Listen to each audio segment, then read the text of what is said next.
It's enough. Come back. Can you see her? I am her.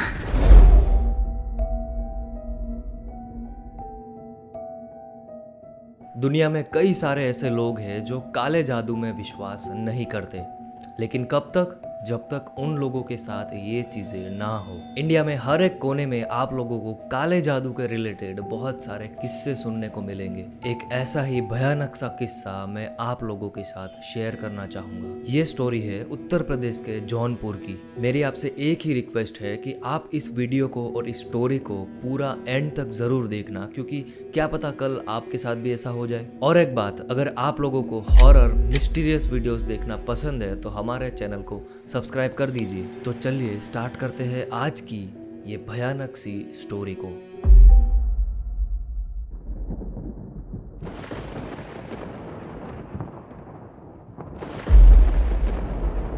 साल 2023 गर्मियों की बात है, जब 18 साल की आरुषि अपने पापा के साथ छुट्टियां मनाने गांव की तरफ जाते। उसके गांव में भूत प्रेत के किस्से बहुत ही आम बात थी, क्योंकि हर कोई इसके बारे में बात करता था। लेकिन अक्सर ये बातें झूठी होती है या फिर कोई वहम। एक रात को ऐसी ही कोई कहानी सुनाने के लिए आरुषि अपनी दादी को बोलती है, और तब उसकी दादी सुनाती है आशा आंटी की कहानी। वो आशा आंटी जो कि अब इस दुनिया में नहीं है।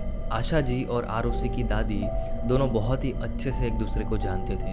वो दोनों एक दूसरे के घर भी अक्सर आया करते थे और इसीलिए उनके घर की सारी बातें भी शेयर करते थे। वैसे ही बातों बातों में एक शाम को आशा जी बताती है कि उसका बेटा उनके लिए एक नया घर बनवा रहा है। नया घर बनवाना हर किसी के लिए खुशी की बात होती है, इसलिए आप लोगों ने अक्सर देखा होगा कि ये खुशी की बातें लोग अपने रिश्तेदारों के साथ शेयर करते हैं। आशा जी भी ऐसा ही कर रही थी। जब आशा जी का घर बनना शुरू हुआ तो वहाँ पे घर बनने का सामान जैसे कि ईंट, रेती, पत्थर, ये सारी चीजें आना स्टार्ट हो गई जो नॉर्मली आती है। जैसे कि आप लोग जानते ही होंगे कि गांव की जो गलियां होती है वो बहुत ही छोटी होती है। ऐसा ही उन लोगों के गांव में भी था। तो जब ये घर बनना स्टार्ट हुआ उस टाइम पे ये सारा सामान जो था वो पूरा गली में फैलने लगा, और इस चीज की वजह से उन छोटी सी गलियों में चलने का रास्ता कम पड़ने लगा। सिर्फ एक ही इंसान मुश्किल से उस गली से जा सकता था। ये होने के कारण काफी बार आशा जी और उसके बेटे की आसपास के पड़ोस वालों से लड़ाई होती रहती है, लेकिन इस झगड़े ने कभी बड़ी लड़ाई का रूप नहीं लिया। खैर, ये सब के बाद में करीबन 1 साल बाद ये घर बन के रेडी हो गया और उनका परिवार यानी कि आशा आंटी, उनका 27 साल का बेटा अमित और उसकी बीवी वहाँ पे शिफ्ट हो जाते।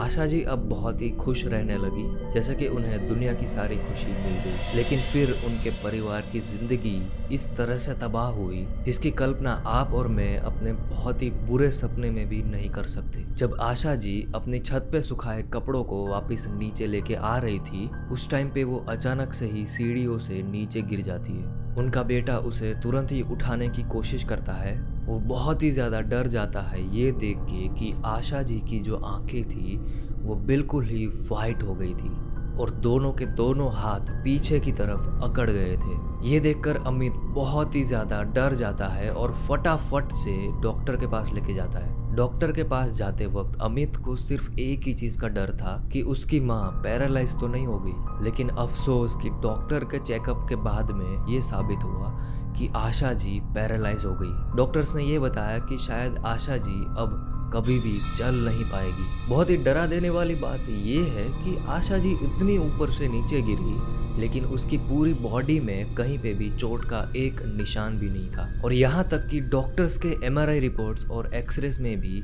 कोई भी इंटरनल इंजरीज नहीं पाई गई। यानी कि पूरी सिचुएशन के मुताबिक आशा जी गिरने से पहले ही पैरालाइज हो चुकी थी। लेकिन कैसे? ये सवाल अमित के दिमाग में पूरी रात दिन तक चलता रहा, लेकिन इसका आंसर उसे नहीं मिला। कुछ महीने व्हीलचेयर पे रहने के बाद में आशा जी चल बसी। उसी बीच अमित को एक बच्चा हुआ।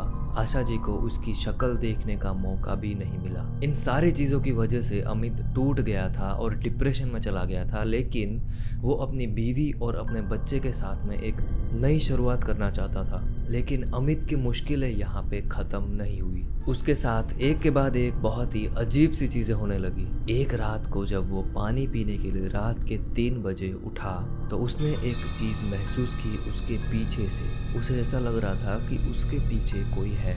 अमित ने पीछे मुड़ के देखा तो एक काला साया उसके आधे खुले हुए दरवाजे से झांक रहा था। अमित ये चीजें समझने की कोशिश कर ही रहा था, लेकिन उतने में ही उस काले साये का मुंह खुलता है और उसकी जुबान बाहर लटकने लगती है और ये जुबान धीरे धीरे करके जमीन पे छू गई और ये डरावनी सी चीजें देखकर अमित बेहोश हो जाता है और सीधा उसकी आंख सुबह ही खुलती है जब उसकी बीवी उसे उठाती है। अमित को बहुत ही ज्यादा फीवर हो जाता है। अमित ये सारी चीजें भुलाना चाहता था, लेकिन फिर उसके साथ बहुत ही भयानक सी घटना होती है। आशा जी के साथ में जो चीजें हुई थी वो सेम चीजें उसके बच्चे के साथ हुई। एक दिन उसका बेटा सो रहा था और उस टाइम पे उसकी आंखें भी आशा जी की तरह सफेद हो जाती है और उसकी पूरी बॉडी अकड़ जाती है। डॉक्टर्स के पास इस चीज का कोई भी जवाब नहीं था। अमित से जितना हुआ उतना उसने किया, लेकिन उसके बेटे की हालत दिन ब दिन बहुत ही खराब होती जा रही थी।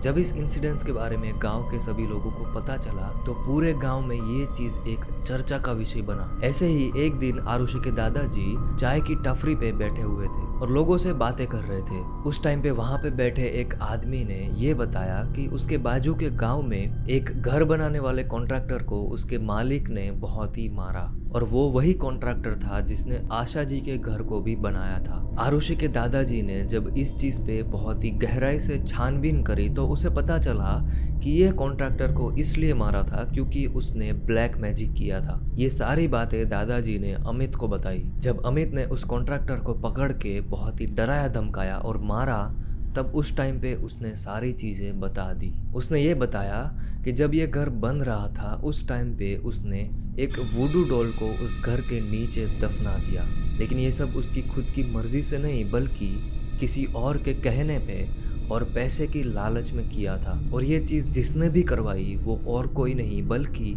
अमित के पड़ोसी थे।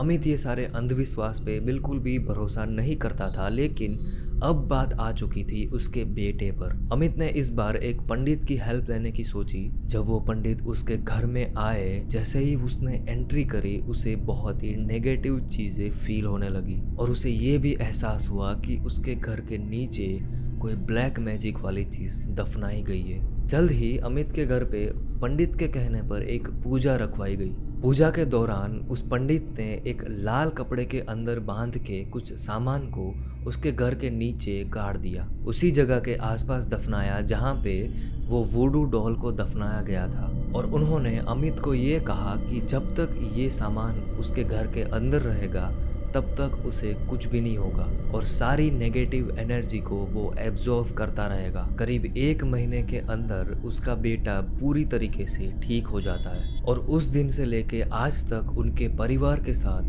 कोई भी अजीब चीज नहीं हुई। वो लाल कपड़ा अभी भी उनके घर में सही सलामत है। क्या ब्लैक मैजिक इतना खतरनाक हो सकता है जो कि मैं और आप सोच भी नहीं सकते। अगर आपके पास भी ऐसी ही कोई डरावनी सी स्टोरी है तो मुझे आप ईमेल के थ्रू सेंड कर सकते हो। उन सारे स्टोरीज में जो भी भयानक और बहुत ही डरावनी स्टोरी होगी उसके रिलेटेड मैं वीडियो बनाऊंगा। क्या आप लोग ब्लैक मैजिक में भरोसा करते हो? मुझे कमेंट में ज़रूर बताओ। अगर आपको ये वीडियो अच्छी लगी है तो इस वीडियो को लाइक करना बिल्कुल भी ना भूले और इस चैनल को सब्सक्राइब कर दीजिए। मिलते हैं आपसे ऐसी ही भयानक सी स्टोरी के साथ।